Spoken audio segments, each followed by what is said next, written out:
हाय दोस्तों, मेरा नाम संतोष कुमार।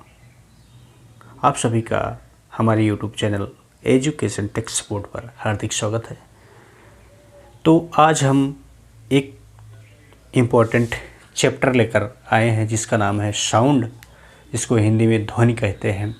ध्वनि के बारे में हम सारी चीज़ें, सारे फैक्ट्स, सारे इम्पोर्टेंट क्वेश्चन आप सभी को बताएंगे। हमें उम्मीद है कि आप सभी को हमारा यह वीडियो ज़रूर पसंद आएगा। अगर हमारा यह वीडियो आप सभी को पसंद आता है तो वीडियो को लाइक करिएगा और चैनल को सब्सक्राइब जरूर करेंगे। तो चलिए बिना देरी के शुरू करते हैं आज का सेशन, जिसका नाम है ध्वनि। ध्वनि किसे कहते हैं? सबसे पहले ये तो पता होना चाहिए ध्वनि किसे कहते हैं। ध्वनि वह विक्षोभ होता है, ठीक है। जैसे ये हमारा कान हो गया, ये हमारा कान है, ठीक है। ये ध्वनि एक विक्षोभ होता है जो हमारे कानों तक पहुंचता है। विक्षोभ या कंपन जो भी कुछ हो, विक्षोभ या कंपन हमारे कानों में पहुंचता है, उसी को हम क्या कहते हैं? साउंड यानी कि ध्वनि कहते हैं, ठीक है। अगर आपसे कोई पूछे कि ध्वनि क्या है, तो ध्वनि वह विक्षोभ है या कंपन है जो हमारे कानों तक पहुंचता है, जिससे हमें कुछ सुनाई पड़ता है, वही ध्वनि कहलाता है, ठीक है। अब ध्वनि क्या है? ध्वनि एक अनुदैर्ध्य तरंग होती है। दैर्ध्य तरंग होती है। कैसी तरंग होती है? अनुदैर्ध्य तरंग होती है, ठीक है। जिसकी इकाई डेसिबल यानी कि डीबी में मापी जाती है। इसकी इकाई डेसिबल होती है और इसका प्रदूषण यानी कि ध्वनि प्रदूषण की भी नापने की इकाई डेसिबल होती है। इसको आप लोग याद रखेंगे, एक कई बार आपके एग्ज़ाम में पूछा गया है, ठीक है। उसकी भी इकाई डेसिबल है।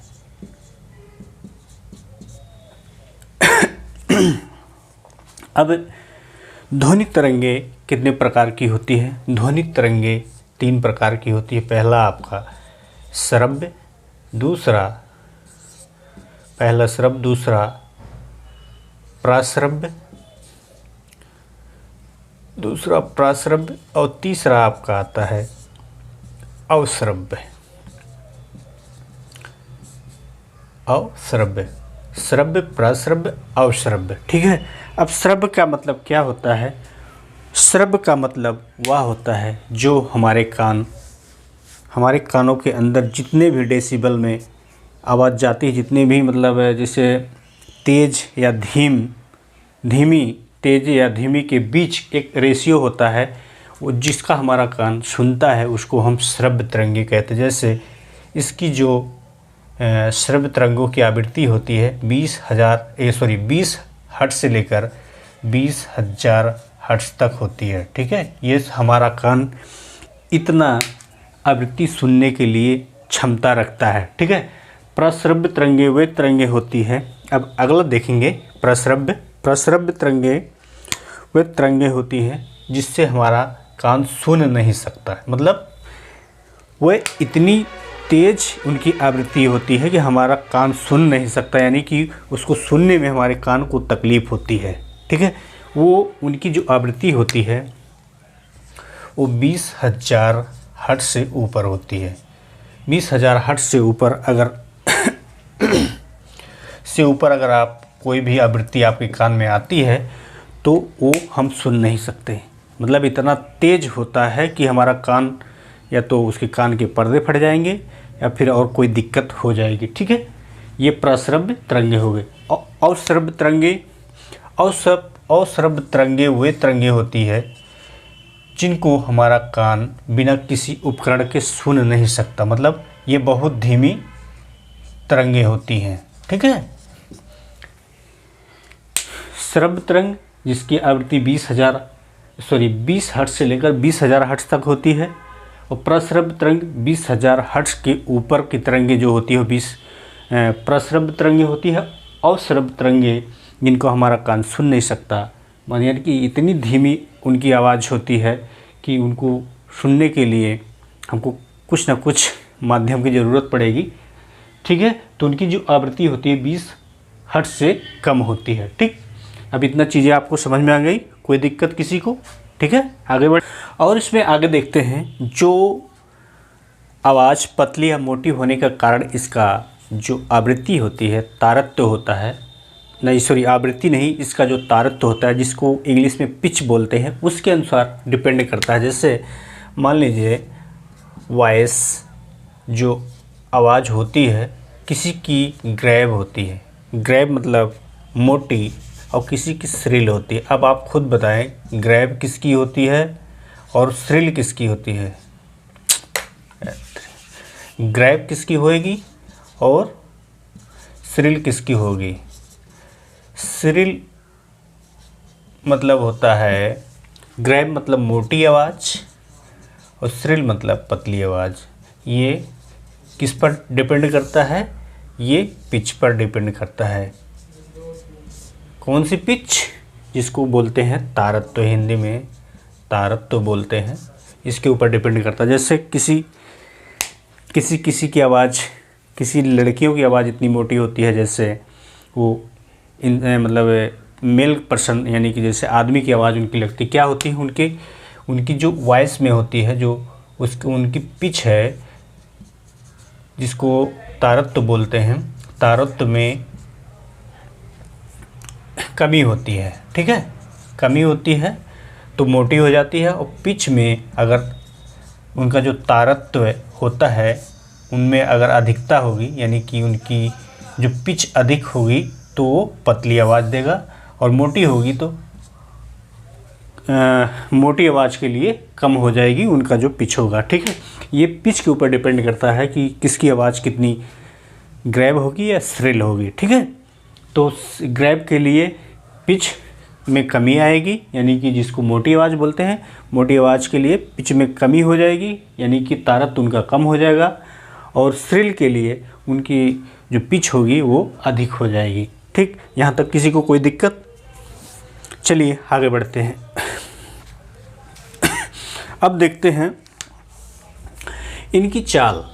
चाल का मतलब जो ध्वनि की चाल होती है, इनकी जो स्पीड होती है कितना होती है? 332 मीटर पर सेकंड। ध्वनि की जो चाल होती है 332 मीटर पर सेकंड होती है। और इनकी सबसे अधिक जो चाल होती है वो सबसे अधिक इनकी जो चाल होती है वो किस में होती है? स्टील में होती है, स्टील में होती है। और सबसे कम गैसों में होती है। ठीक है, गैस में होती है। आप कभी इसको ट्राई करना, स्टील की कोई रॉड लेना और उस पर एक सिरे पर कोई चीज़ टक्कर करना, यानी कि उसको मारना, तो दूसरे सिरे पर बहुत साफ सुनाई देती है। इसका मतलब स्टील की चाल, स्टील में सबसे अधिक ध्वनि की चाल होती है।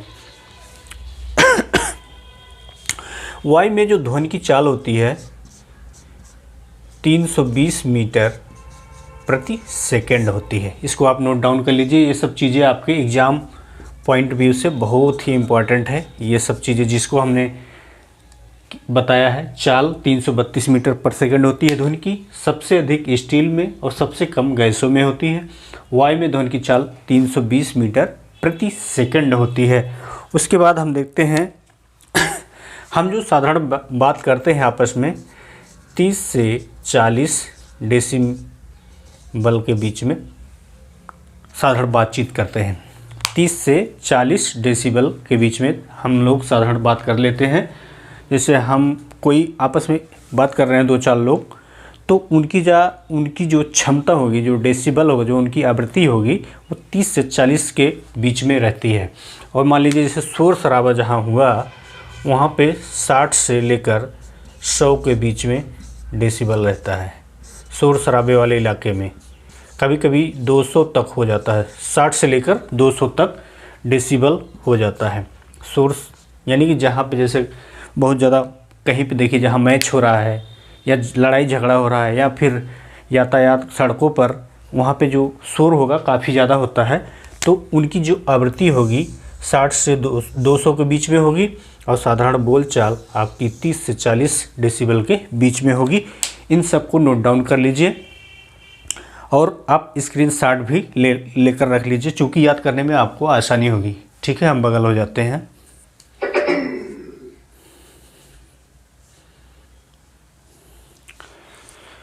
हमें उम्मीद है कि आप लोग स्क्रीनशॉट ज़रूर ले लिए होंगे। तो और इसमें कुछ एक बेसिक पॉइंट है, जो व्यक्ति, मान लीजिए कोई एक व्यक्ति यहाँ पे है, एक व्यक्ति यहाँ पे, इनकी बीच की दूरी इतनी होनी चाहिए। मान लीजिए कोई बात अगर बोले और ये कोई बात सुनना चाहे तो उनके बीच की दूरी लगभग 56 फीट होनी चाहिए, ताकि ये स्पष्ट रूप से सुनाई दे। यानी कि 56 फीट या फिर 17 मीटर जिसको आप बोल सकते हैं। 17 मीटर की दूरी पर अगर हम लोग, एक व्यक्ति यहाँ खड़ा है, एक व्यक्ति 17 मीटर की दूरी पर खड़ा है, अगर वो कोई बात कह रहा है और उसको स्पष्ट सुनना है तो या तो फिर 17 मीटर की दूरी होनी चाहिए दोनों के बीच में, या फिर 56 फीट का गैप होना चाहिए। दोनों एक ही बात है, 17 मीटर या 56 फीट। चूँकि 17 मीटर को अगर आप फीट में कन्वर्ट करेंगे तो 56 फीट ही आएगा। तो इस तरह से इनके बीच की दूरी होनी चाहिए स्पष्ट सुनने के लिए। और हमारे कान पर किसी भी आवाज़ का प्रभाव 1/10 सेकंड तक रहता है। 1/10 सेकंड तक, इसको आप नोट कर लीजिए, स्टार लगा लीजिए। कई बार पूछा गया है रेलवे की परीक्षा में कि किसी भी आवाज़ का हमारे कान में कितने समय तक रहता है। ठीक है, 1/10 सेकंड। ठीक है।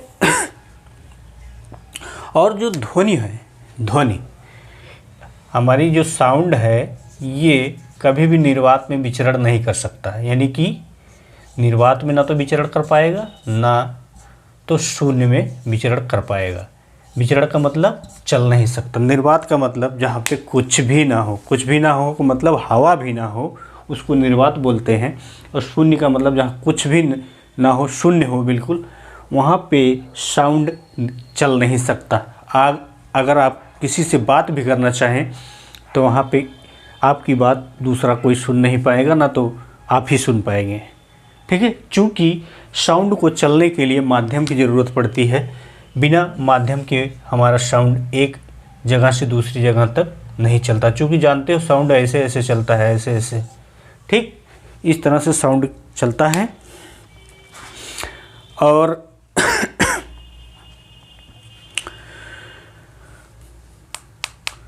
हमें उम्मीद है कि इतनी सारी जानकारी एक छोटी सी वीडियो में हम आपको दे दिए हैं।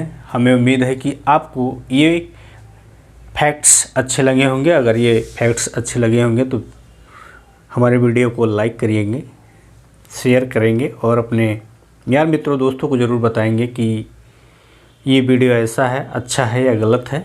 आप ज़रूर कमेंट बॉक्स में ज़रूर लिख के बताएंगे। तो ऐसी ही इंटरेस्टिंग और जानकारी भरी वीडियो के साथ हम मिलेंगे अगले वीडियो में। तब तक के लिए नमस्कार, जय हिंद, वंदे मातरम।